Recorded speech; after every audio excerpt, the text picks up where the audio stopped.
news on the hour. Presented by Indeed.com. I'm Monica Ricks.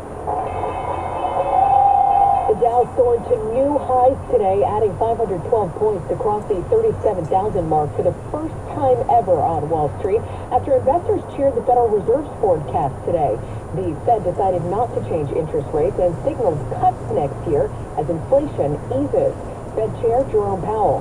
Given how far we have come, along with the uncertainties and risks that we face, the committee is proceeding carefully. A vote to kickstart the impeachment process against President Biden is said to happen soon in the House.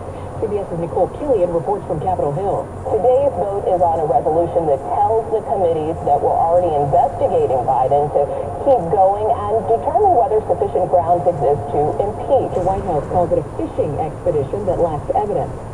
Hunter Biden skipped his private deposition on Capitol Hill today because he says he doesn't want the GOP to twist his words and fuel impeachment intentions. I'm here today to make sure that the House Committee's illegitimate investigations of my family do not proceed on distortions, manipulated evidence, and lies. House Republicans say a closed session needs to happen first, then possibly a public hearing. The White House says it stands by Israel in its war against Hamas despite concerns over civilian casualties in Gaza. CBS's Linda Kenyon.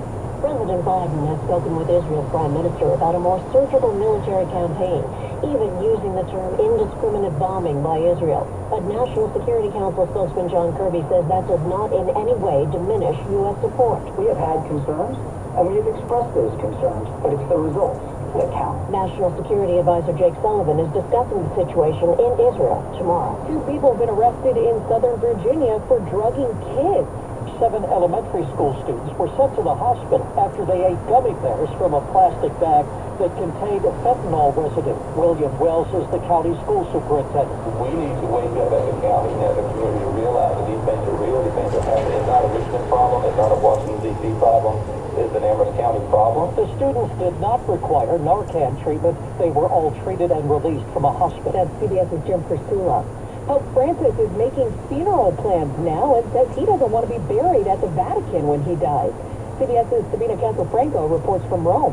Vastly simplifying the funeral rites for a pontiff, Francis will become the first pope to be buried in the Basilica of St. Mary Major in Rome, to be near his favorite icon of the Madonna. He'll be 87 Sunday. This is CBS News. Well, that's today's news. I didn't hear any good news, did you? I didn't think so. I guess it's all about perspective. The glass is half full. Well, as always, I'd like to thank you again for coming along with me on these Dash Cam News adventures. You know the drill. Peace, love, and all that hippie jazz. Bye-bye, everybody. It's 63 degrees here in Pinole, California.